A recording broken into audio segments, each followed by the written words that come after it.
Ponte di Vidor, dopo che il Ministero delle Infrastrutture ha comunicato alla provincia che deve arrangiarsi con fondi propri a metterlo in sicurezza, e la replica in cirillico del presidente Marcon che non sa più in che lingua spiegare il problema, si mobilitano i consigli comunali del comprensorio per chiedere con un'apposita delibera la manutenzione ordinaria e straordinaria del manufatto, imprescindibile, come ribadisce oggi anche il governatore Zaia. Io ho parlato in più occasioni con ANAS, l'assessore De Berti sta seguendo la partita anche in queste ore, è a Roma.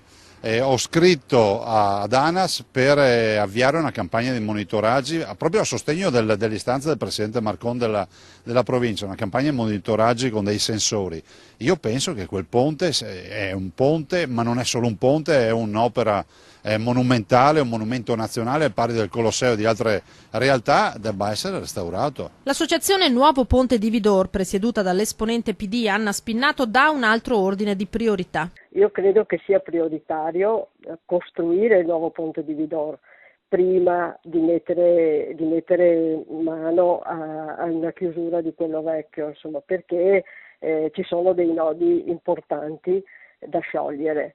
Perché con il nuovo ponte tutti i problemi verrebbero risolti. Io dico che è necessario non litigare più tra istituzioni. Da qui l'idea lanciata dall'associazione al sindaco di Vidor Albino Cordiali di convocare un tavolo di confronto tra interlocutori che oggi sembrano distanti, provincia, regione e ministero.